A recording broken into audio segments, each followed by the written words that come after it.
Watu hapa wameumia, ile damage wameenkwe hapa, roughly 250 households. Kiti yao yote imeshukuliwa na maji. Hawana kiti yote. Saa hizi mvua inaanza kukuja, hawana shelter yote, hawana kiti ya kukula.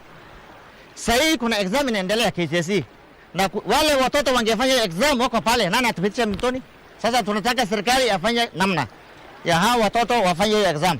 Shule ziko pale, wale mahali watu wanaishi wako pale, watoto hakuna mahali pa kupita. Kutoka last week maji inaingia kwa maboma. Sasa ile maji imeingia kwa maboma, unahamia kwa jirani yule yako karibu, maji inawafuata mpaka huko. Mimi kwanza ni kilio wangu kwa mama na watoto wanateseka sana.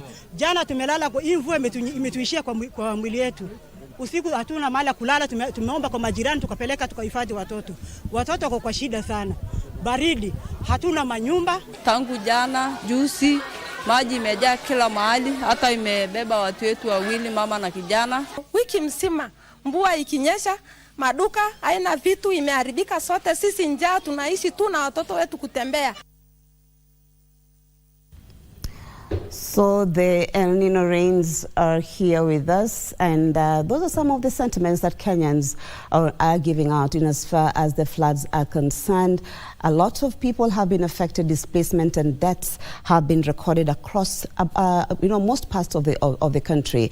But to put this into perspective, I'd like to start with some of the data we were able to collect for you today, and that is about 38 out of 47 counties have already been, put at the red alert state, or at least the alarming state, in as far as the floods are concerned. Generally there's flooding in low plains, rivers busting their banks, land and mudslides. Farmlands have also been destroyed. Some of the counties that have been affected really, including the northeastern counties, where we have the Wajir, Garissa, Mandera, Marsabit. In the coast we have Mombasa, Kilifi, Kwale, Tana River, Taita Taveta, Lamu, while in central we have Murang'a, we have Nyeri, Kiambu, Kirinyaga, while the eastern parts of the country, that is Isiolo, Kitui, Machakos, all the way to Makueni and Tharaka Nithi, including Meru, have also been affected by the ongoing floods.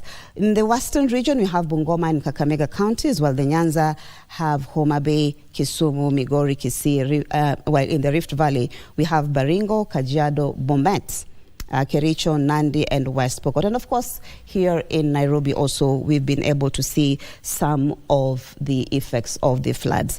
Now, what are some of the mitigation measures that have been put in place? Recently, we had the government did disburse some 10 billion shillings. We will be getting to know whether that money is enough to actually mitigate what we've seen so far in as far as the devastation of the floods. Over 150 mosquito nets distributed to malaria endemic areas. These are mainly the western and the Nyanza regions, and about 500,000 being disbursed to the KCC for offtake of excess milk. Remember, always during such kind of emergencies, persons who are, pastoralists, or who are livestock farmers for that matter, do suffer some loss. So the government always spares some money to be able to compensate them. Medical supplies, 180 million shillings have also been distributed, especially in Wajir County. Well, deaths have also been reported, including displacements. 76 Kenyans have died. But this evening, definitely the PS, Raymond Omolo, did actually give us the latest report, which puts the death toll right now from those floods at 120. 35,000 households have been displaced so far, but we'll be getting to get the updates right here from one of our guests. 17,600 acres of farmland destroyed, according to the Kenya Red Cross, while 13,400 livestock have actually died. That's again according to the Kenya Red Cross. So we'll be getting to give you more and put this data into perspective. A very good evening from wherever you're joining us. My name is Marie Ambo. Indeed, you are watching this scorecard. And so without further ado, I would like to introduce my guests in studio today, starting with our own resident analyst, that is Professor Fred Ogola, who is a leadership and governance expert. Welcome to the program, Prof. Thank you very much, Mariamba. I'm very happy to be here. Of course, not the best time to be here because of floods, but nevertheless, we thank God that we're alive. Indeed. Next to me, right, my immediate left is none other than the Taita Taveta governor, that is Andrew Mwadime. Welcome to the program. Oh, thanks, Mary, for the invite, and you know, it's good for us at least to highlight what's happening in counties, so that at least Kenyans can be able to know, and also the NGOs, or rather say all the stakeholders who can assist, can at least know exactly what's happening. Thank you very much for coming. And we also have Dr. Michael Ayabe. He is the head disaster management at the Kenya Red Cross Society. Welcome to the program. Thank you, Mary. And a pleasure to be here. Exactly. So thank you so much, gentlemen, and welcome again, once again, to the program. And I think I just want to set the stage by, first of all, you know, Governor Mwadime, maybe you can give us, your county is one of the counties that has experienced the, you know, devastation of the floods as a result of the El Nino phenomenon. So maybe you can just paint briefly a picture for us how your county is doing. Oh, thanks, Mary. For sure, we are doing badly, as we are trying to grapple with this problem, but due to insufficient funds, or rather say, the muscles to deal with this situation is a little bit bigger than what we have, because it's overwhelming. As we are talking right now, I've got 3 young men this morning. They were stuck in mining. It collapsed, and 3 of them already, they have been trying to assist, but we are unable due to the equipments which we have. You know, we had done about 20 million for this in case of any disaster of El Nino.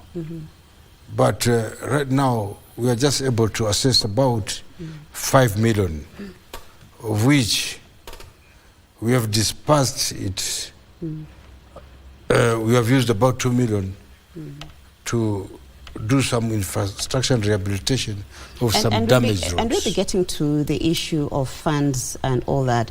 But in as far as displacement, you know, people being moved from their homes and all that, how is that situation back in Canada? It's bad. Because as by yesterday, we had about 1,800 people displaced. And the rains, you know, they have continued. And there's some areas which the information which was not gathered, I was just getting it this evening. Already, like a place called Chungaunga, about 32 people were displaced, and it's not in this figure. And there's some areas like in Taveta, it's really continued, and I can say right now we have over 2,000 people who have been displaced. Animals, some of them, have been swept away. There are some people already that have died. As I'm talking, as the figure as per yesterday, it is about 4. But as per this morning, the reports which I received, there are some more, about 3 people who died, 2 in Taveta and some in Ronge. In Taita Taveta, and 3 young men who collapsed this morning because of the water. So we are gathering the information day by day. I want to bring in Dr. Michael Ayabe, you know, the Kenya Red Cross, can I say, are boots on the ground.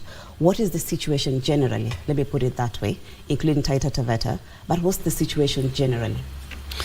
Thank you, Mary. The situation, especially for this week, has really been deteriorating, I would say, by day, in the sense that one, you can see the statistics of the fatalities that have been recorded, almost a big increase from what was there last week, and that has not just been on the part of the fatalities just alone, but the level of displacements that we are talking about now, standing at over 45,000, I mean, people who have been affected with this.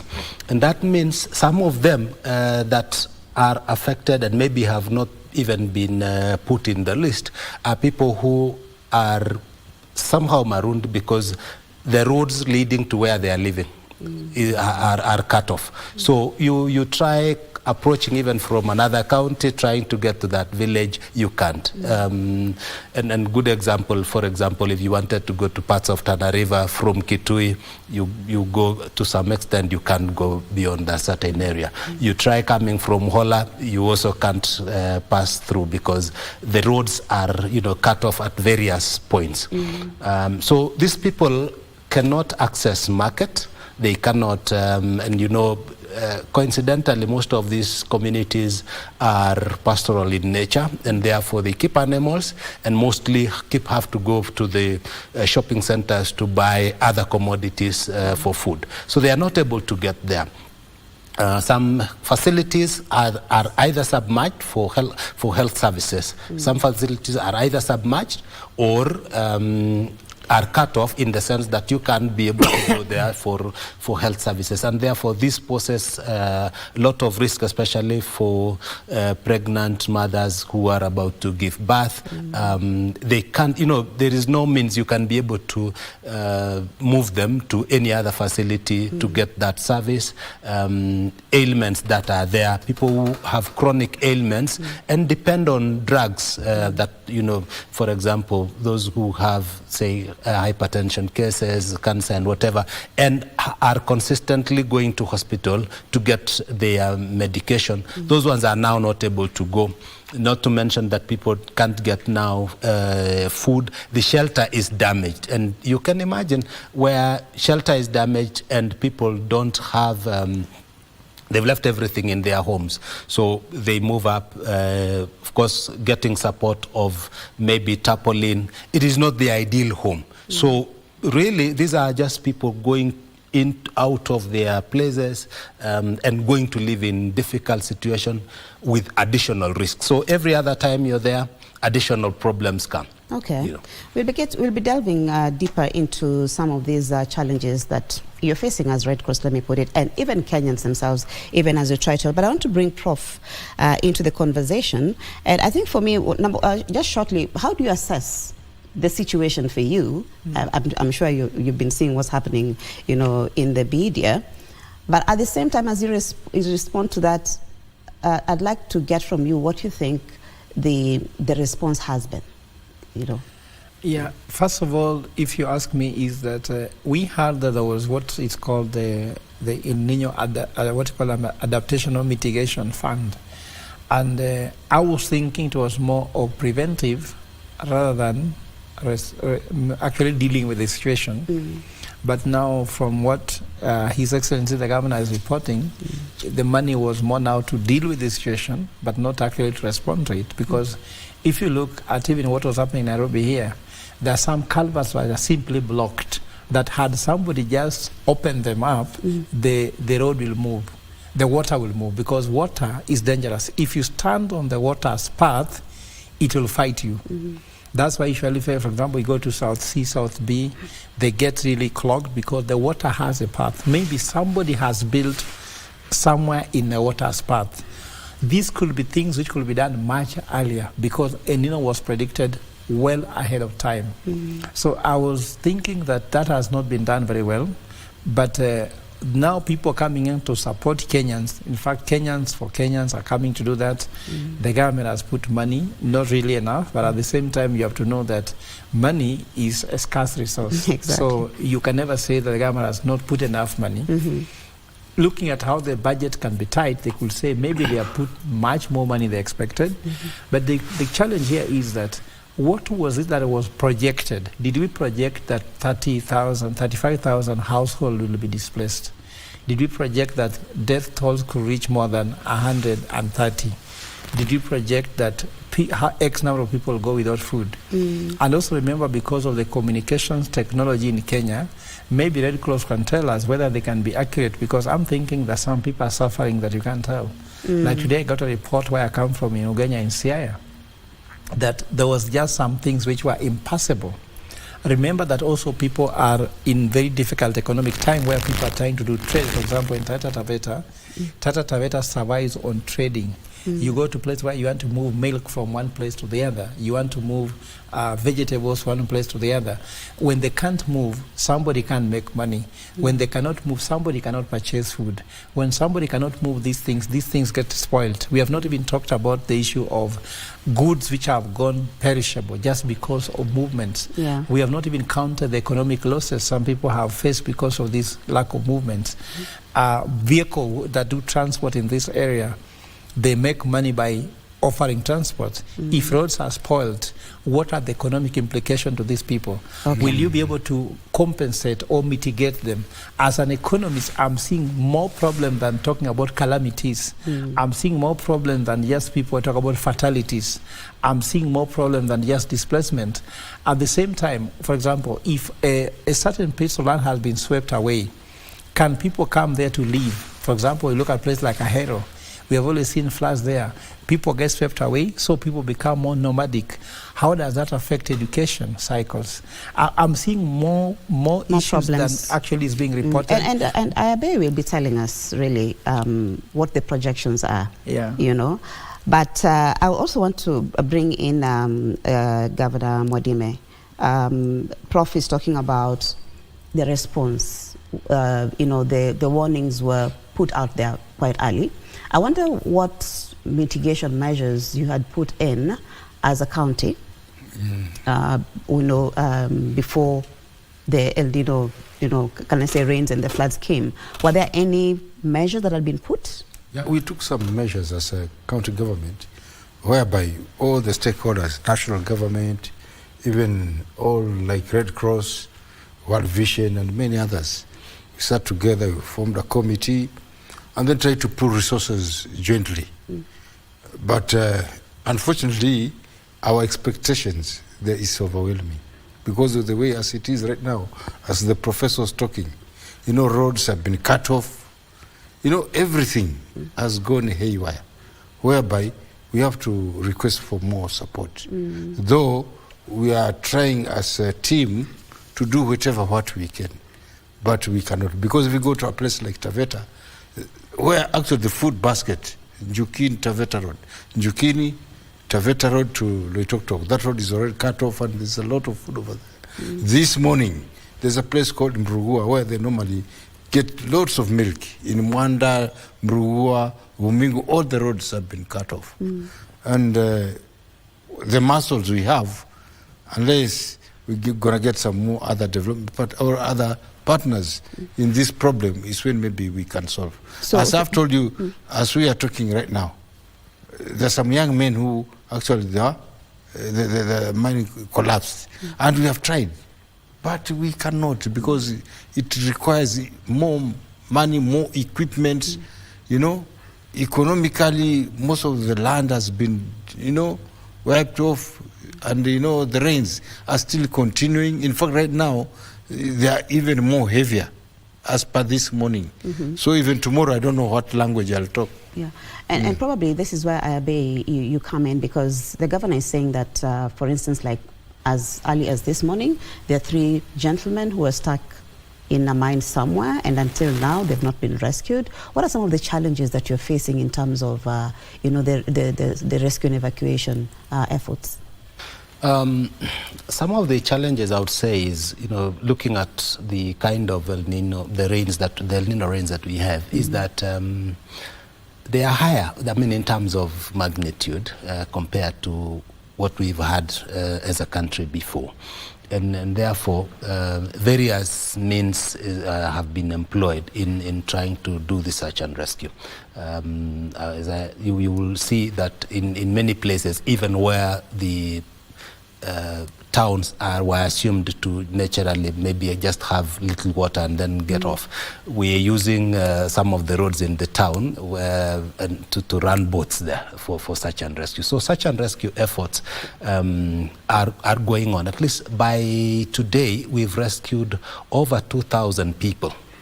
In one way or another, we've gotten them out using ropes or divers going in, using those boats, and in a number of places. Of course, mining and people who are trying to get sand has been some of the work people do. Having farms that are normally very close to the rivers, and the rivers have burst banks. I think the caution that we really need to emphasize to our people also is that when we have this kind of warning with rains, really to tell them at least to avoid going to those risky areas until it's declared safe. Because even as we do the rescue, there are people whom we were able to get them off about a week before, or a week after the rain started, and then shortly they are back. And then you get reports they are calling. Now they have our emergency numbers, or they are calling the police, they are calling the governor, and they are saying they are stuck. So we have to go back to them. So you see, this is really a risky thing to do, at least for them. And we wouldn't want really to have people getting exposed in that manner. So the concern on the search and rescue effort is that we don't have, I would say as a country, we don't have all the equipment that we would want to have. There are limitations. For example, even in areas where you have a collapsed mine, for example, you would need to move tractors, you need to move shovels to be able to remove that mud. Now, they can't move under these circumstances, and some of it have to be moved on a low loader to the site. And the roads are cut off, as you've heard and seen in many of these places. So these are some of the challenges really that accompany this kind of setup. And I think partly what has helped us as Red Cross is the many branches that we have across the country, the 47 of them, having Red Cross action teams, volunteers who would always be the first to respond, and having prepositioned some of the basic equipment that they can use, and doing the search and rescue training for them to be able to save in the circumstances of water. And now things like being trapped in mines may not have been in the preview of the training of. So what about those who will be trapped in mines, because we would not have anticipated they would be there. But you see, these are people looking for means to earn a living, and you'll find them. And Prof, I'm listening to IB, and the search and rescue efforts are hampered by lack of can I say equipment and all that. In your analysis, somebody is sleeping on the job, because this is not the first time that we're having this kind of emergencies in the country. You see, Mariambo, why I like the scorecard was that we had a scorecard discussion on the preparedness before it happened. Now we are discussing dealing with the reality on the ground. And we mentioned some things which I think maybe even this show could have informed the person who was responsible. First, we say the preparation, the communication. Actually, you surveyed people. How much information can help you deal with it? Now you're talking about somebody who was being told this place is risky and they go back. But we also said there must be clear communication. When you tell a child, don't play with glasses, you have to tell them, but play with balls. If I tell you, don't go there, and that is the only place you know, surely, where else will you go? So the instructions are not very clear. Then secondly, those equipment should have been brought much earlier, waiting. So that's as to projection. Did you know a mine will collapse? Those roads which are coming out and even cutting off, is it a miracle they are cutting off, or you could actually tell by precision of science? Then what is the quality of roads? When Kenya was constructing a road, did you not know that Kenya is prevalent to El Nino? What planning were you doing? I'm seeing some roads whereby you see tarmac was put on top of soil or sand. It could just be a matter of some small rain and they are gone. I see some, actually the El Nino has exposed a lot about drainage. How can you build a road where there is no drainage? How can you build a road on top of just red soil? Where even if you talk about, some of them you just feel unfortunate. Some of them, people ate the culvert and they were just lying with stone when something comes. I'm saying that it also exposes what's called corruption But when it again, comes Prof, to the building of the roads. And at the same time, I'm sure people can be pointing fingers, I don't know, on government, on that government, but what about the contractors?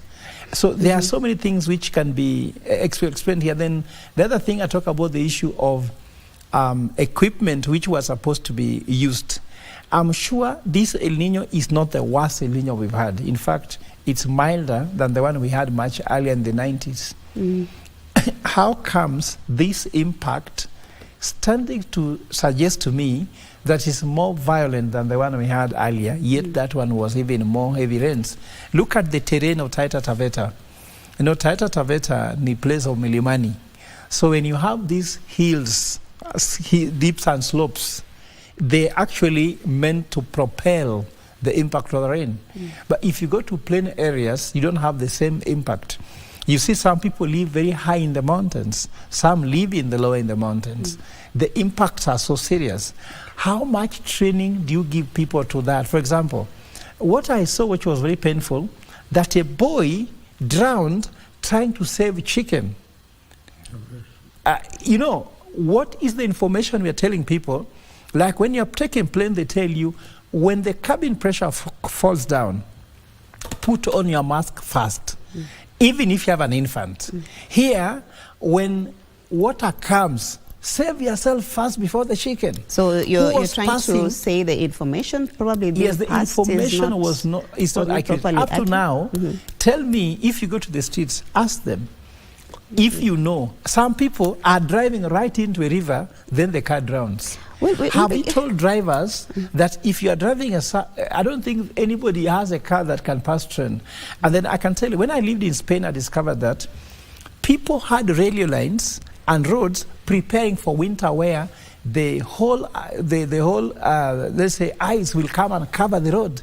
And people even have friction tires that can navigate those things.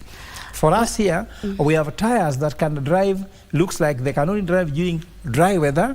When there's water, even just a small drain in Nairobi, you'll find people hitting each other because the friction tires are not there.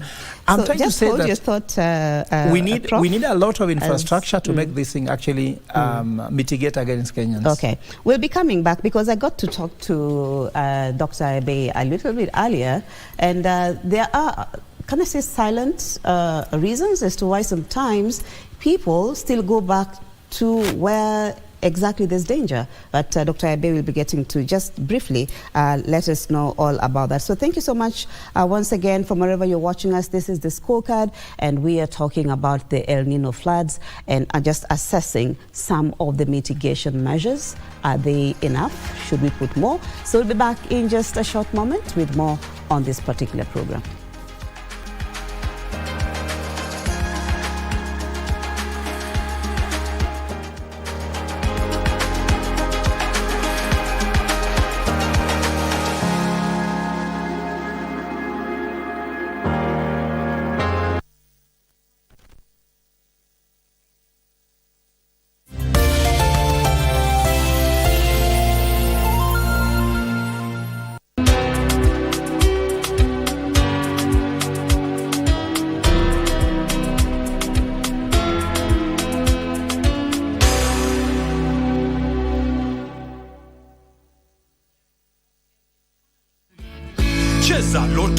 School fees ya msichana imemalizwa. Loto moto. May the Almighty God bless you. Keep on doing the right thing. Cheza Loto Moto. Shinda pesa moto moto. Here comes trouble, here comes the danger. Sent by the Savior, welcome the Rasta youth. Oh, think twice. It's just another day for you and me in Kingston Town. You don't call anymore, 'cause I'm still thinking about you. Have you found somebody new? We no worry, we no worry, we no worry about them. We sing for the girl. 1, 2, Rasta is passing through. Hey, I keep it cool.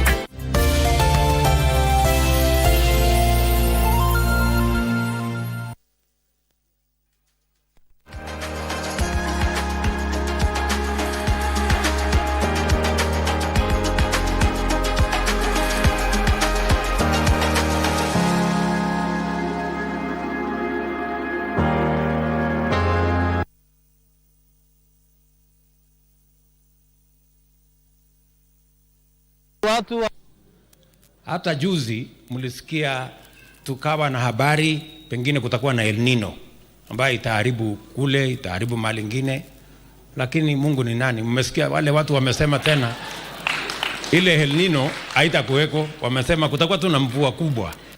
I want to point out that as initially given in the forecast, we have El Nino in this short rain season 2023, and we do apologize for the lack of communication or miscommunication, because that was a big mistake, but we are sorry about that, and moving forward, let's prepare ourselves for the enhanced rainfall as a result of the El Nino phenomenon that we are in at this time. So, welcome back to the program. This is a scorecard. We're talking about the El Nino floods, assessing some of the mitigation measures that have been put in place. Are they enough, and what should be done? And that clip that you've just watched, is the president saying that there are no El Nino rains. That was some time back. The director, meteorological department there, saying there are El Nino rains, in the country. So, Dr. Michael Aibe, this is where I bring you in. And I'm wondering how, let me call it a miscommunication, yeah? Let me not say that this is what the president said and this is what the meteorological said. But there was kind of a miscommunication over there. How did that impact, can I say preparedness? Because maybe there's some Kenyans who were ready to take some action, or can I say county governments for that matter. How did that impact on the, mitigation measures? I think I'll look at it from what the KRCS was doing. Of course, looking at the message that came quite early from the earlier one, maybe from meteorology, and started to make some preparations in training aqua rescue teams, making effort to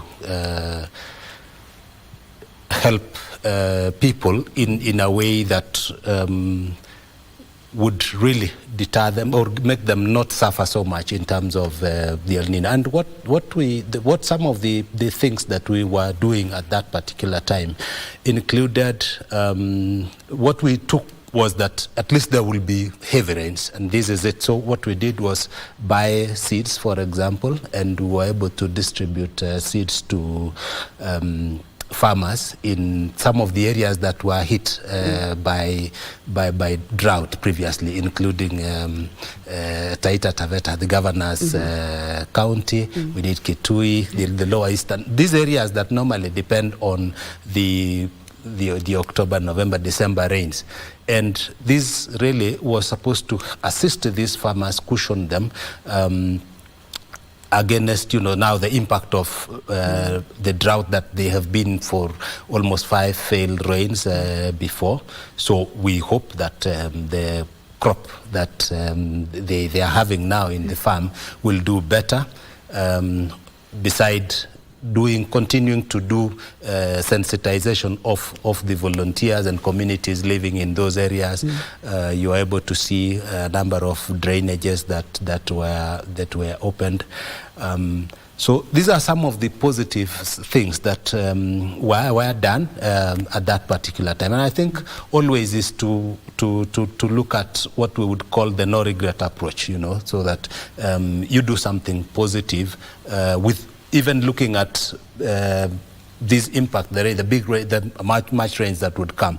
What would you do positive about it? And that's what we did. But then again, within the Red Cross, you do have experts, in weather and all that. Did that inform, the steps you took despite this back and forth?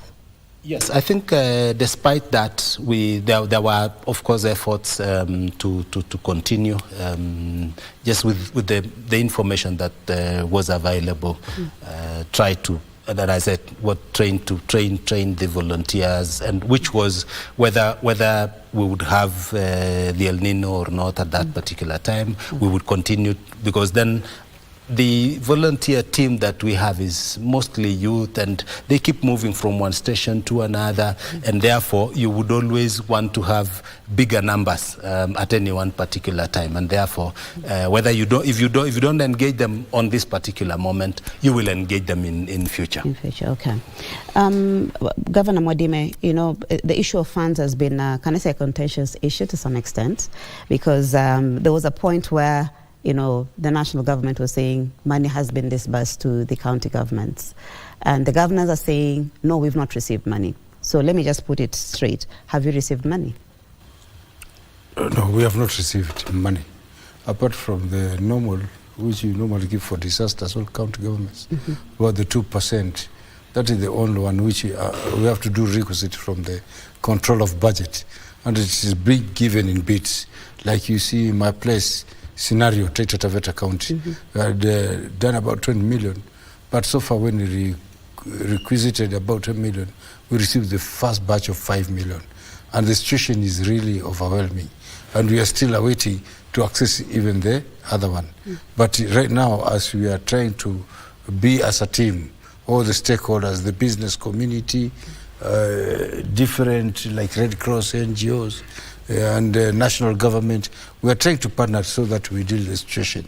But actually, we need more. Yeah, whatever what we have, the national government has not yet disbursed that money. Okay. Yeah. So the money that you've received is from the controller? It is the normal money which you normally receive as appropriation. For emergencies? Yes. And then we just keep it aside.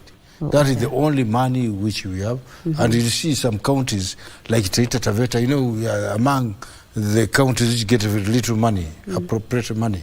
So it's very little. And you see our county is vast. Mount Kilimanjaro is facing us on the other side. When all the rains come from Mount Kilimanjaro, my county, Taveta, there is on the lower side. That's why you can see right now, all the way from Kimorigo, if you go to Kitobo, you go all over, it's been flooded. And I can't do anything unless we're going to get this money to assist all these people who have been displaced. And as I'm talking right now, we have so many people. In fact, it's overwhelming for us. That's why we are trying to push for more of our partners so that we can be together to fight this problem.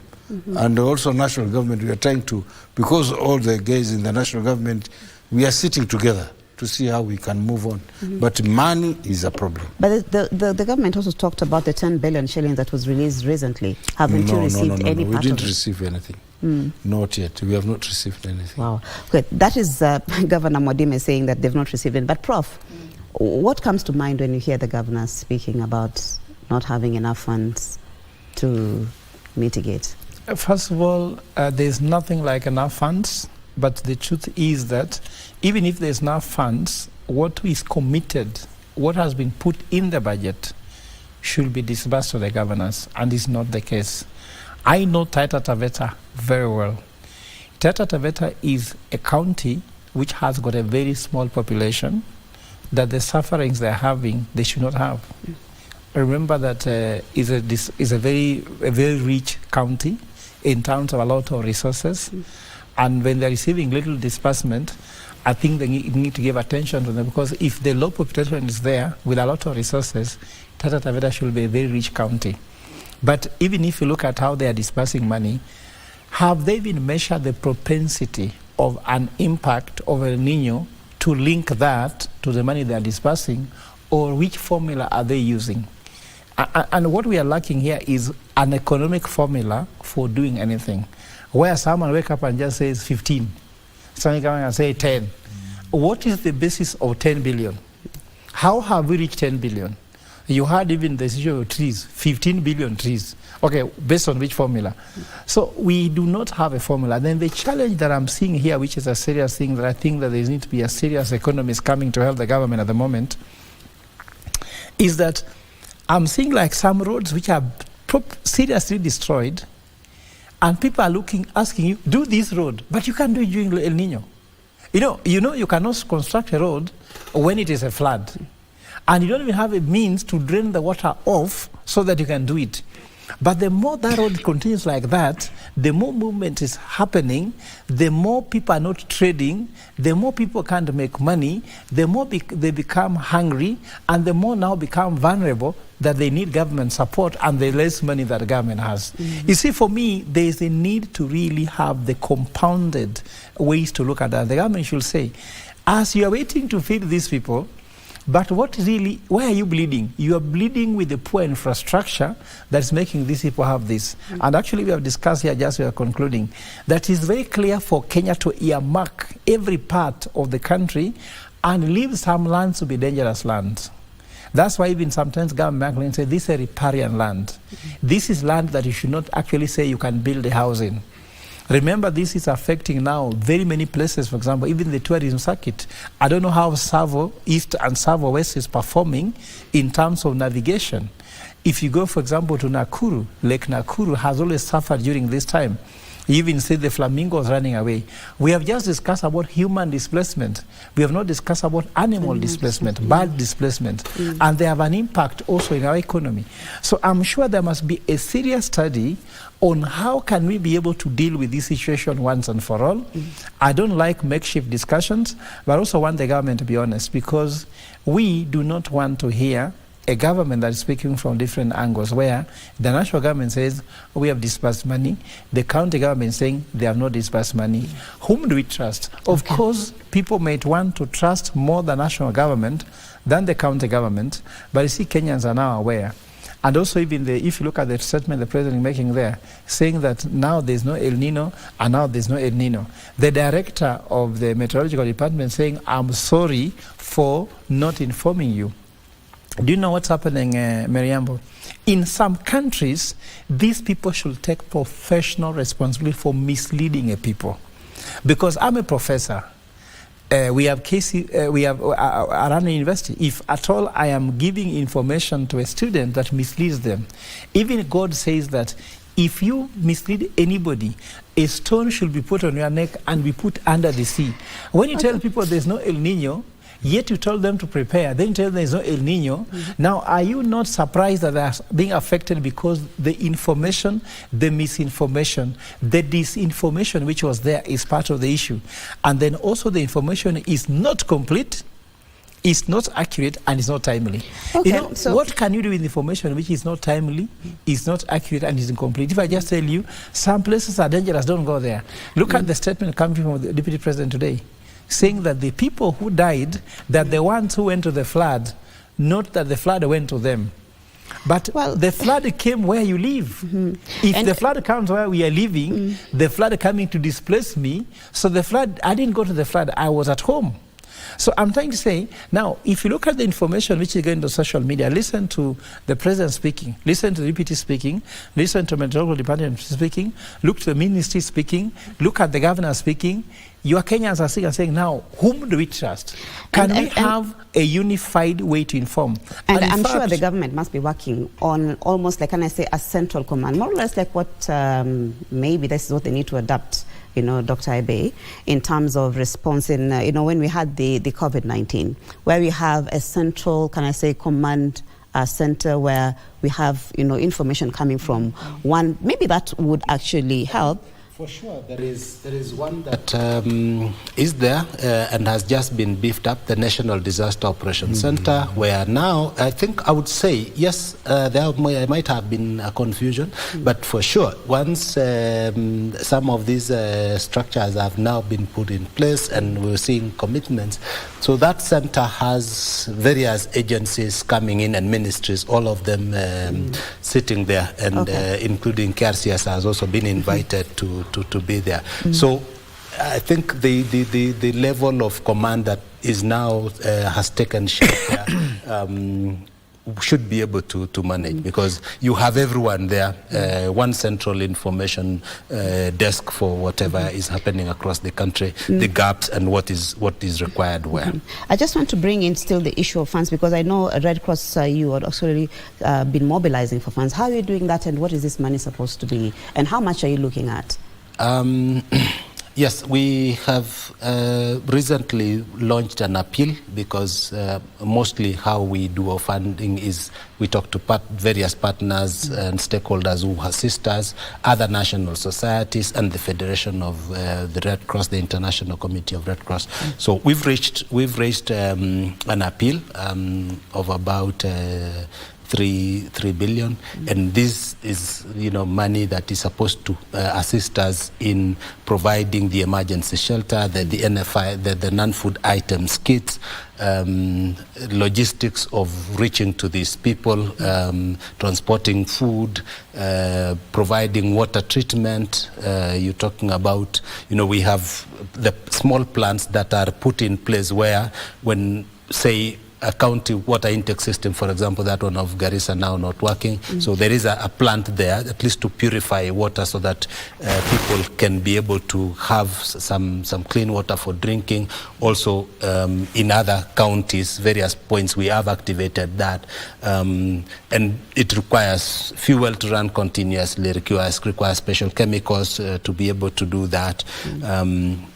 So quite an amount of things, including we normally do medical outreaches working with the Ministry of Health for those facilities that have been cut off or for the population that has gone to the various camps. So it's a massive operation that will be funded through this appeal.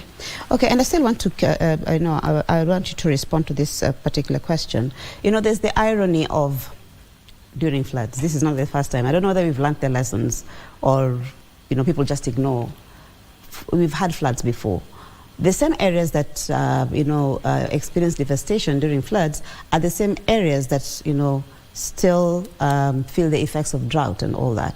What has been the hardest thing to do in terms of water harvesting and just ensuring that even after this, because we are talking about the devastation right now, but the aftermath is also something else that, as a country will have to grapple with. Why is it that we're not taking the lessons?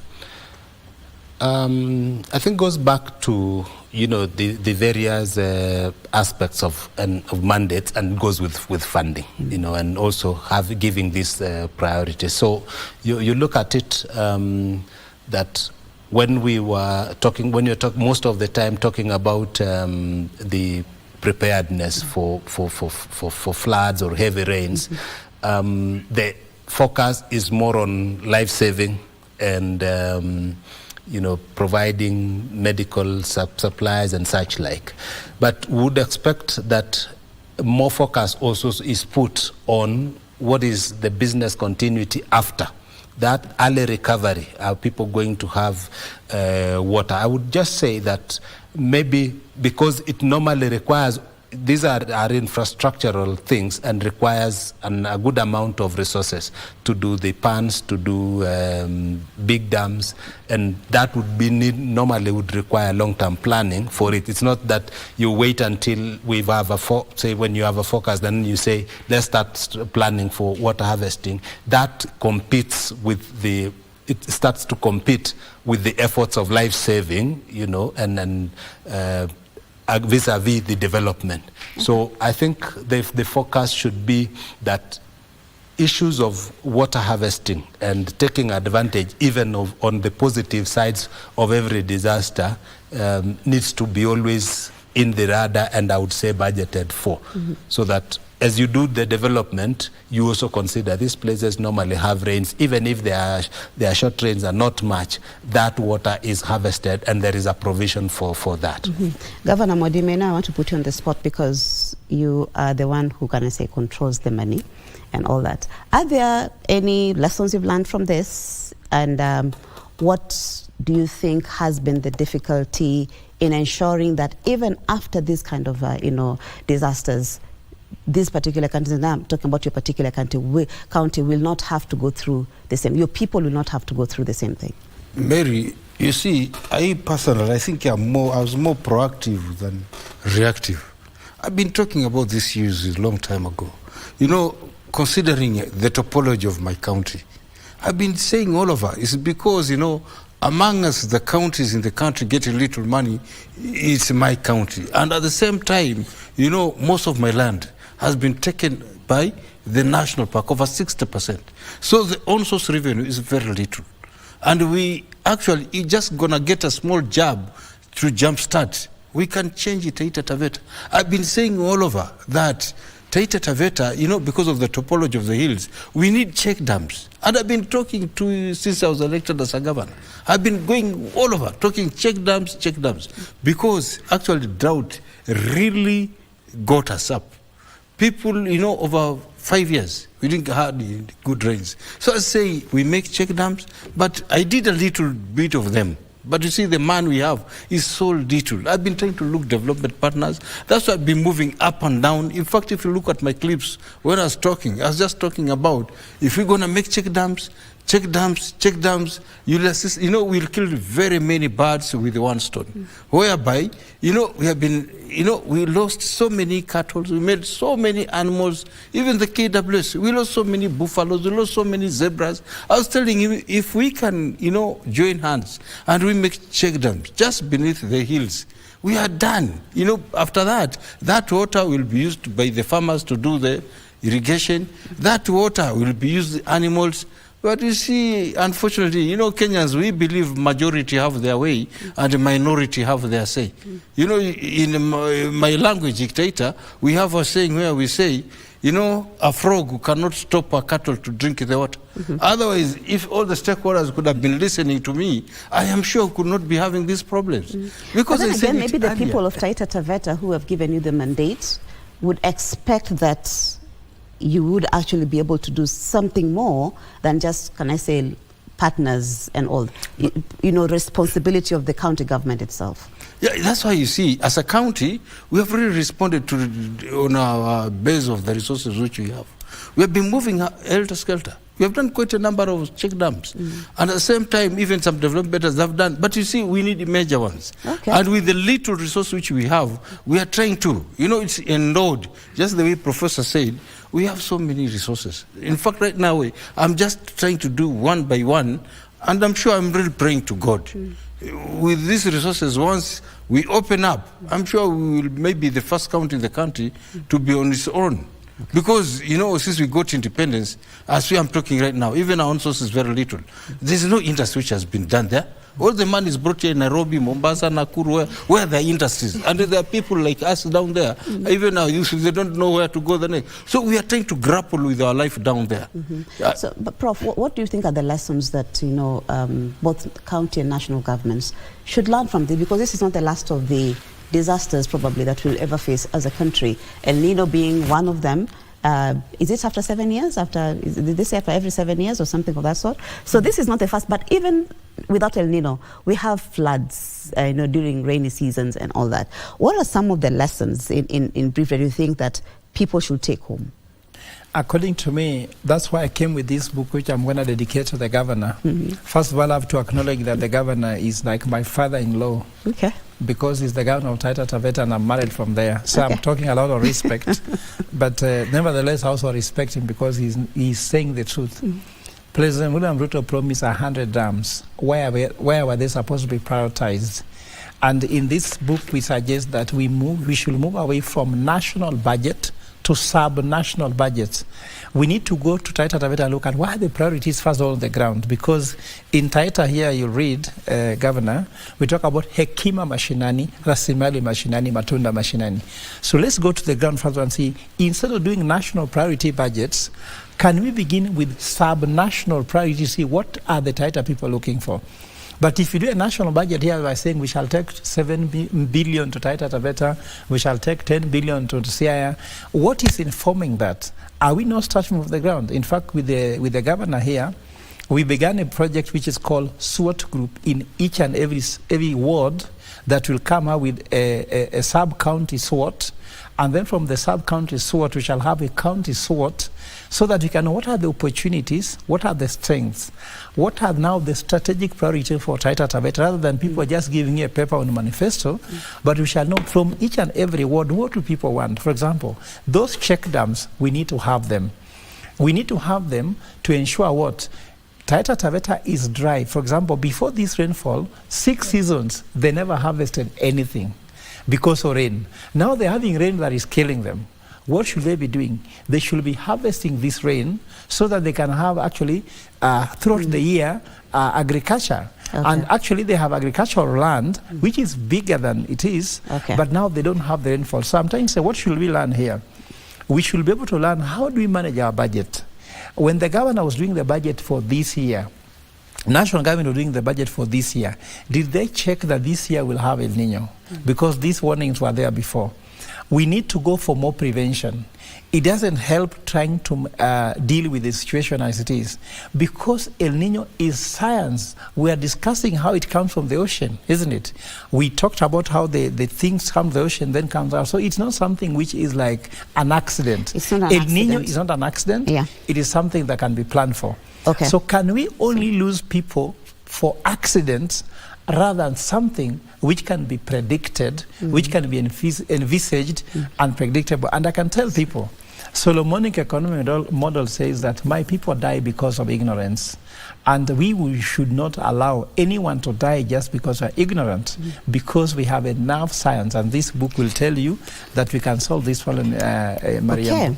Thank you so much, Prof, for those sentiments. Thank you, Governor Modimen, and also Dr. Michael Ayabe, for your time and just giving us, a feel of what's happening on the ground. Indeed, many Kenyans are suffering out there, and we are not yet done, because we would have continued with this particular conversation. I know I talked to Dr. Ayabe before we came on set, and you were just talking about this is just the peak, in November. But we do not know what is coming ahead of us. So I would like to leave it there, but I think I want to give just a few seconds, kindly. What would you want to tell Kenyans, Dr. Ayabe? I think I would tell Kenyans that let us just continue to take precautions and try, find at least a safe place when the area you are in has been mentioned as one of those risky places. Number two, if you are driving or moving towards or across where you have a lot of water, please be safe, don't move, wait until the water recedes, because you never know the magnitude of water. If actually water reaches your knee, it is likely to sweep you. So please take caution, and we hope that it will be better as we go forward. Okay. Thank you so much, gentlemen, for your time and for your insights in as far as this particular conversation is concerned. But let me give Governor Mwadime the last chance to also speak to the people of Taita Taveta. This is my parting shot. Yeah. I personally, kudos to the government for the central command. But ensure that central command for all these activities, they involve each and every county. Somebody should be there from each and every county. And then a message to my people who are doing mining, or all over the country who are doing mining. Kindly leave the mining at the moment and go to the farm, do some farming. Once the rain ceases, you go back to the mining fields. Because we might lose many people because they don't know what's going to happen in the next few days. And, the meteorologists, they are saying the rains will continue up to January. Okay. And for the small counties, like the ones which are receiving little money, we are requesting the government and all stakeholders to try to look for these counties who cannot do things on their own because of the monies which they have. Because like Taita Taveta, all my roads in the hills are cut off. All the roads in Maho Ward, in Mbowon Ward, in Mata Ward, in Chala Ward, they are cut off in Kasigau, Mbololo, and all over Gazi, Ngolia. Asante sana. Terrible. Asante sana. I hope that the people have heard you, and the the people, can I say, in charge in as far as the national government is concerned, and the help that the Taita Taveta County needs, not only Taita Taveta. Right now we are having 38 who have been put on red alert or at the alarming stage. So that means we have more problems coming ahead of us. So it's just a matter of us taking precaution and heeding to the call, from Kenya Red Cross or the national government or the county government for that matter. So thank you once again, back at home or from wherever you're joining us. This has been the scorecard where we'll be talking about the El Nino floods and just trying to assess some of the mitigation measures that have been put in place. Indeed, we still have a major problem right ahead of us, but we hope that we'll be able to manage as a country. My name is Marie Ambo. Thank you once again for tuning in. Until next time, you have a good night.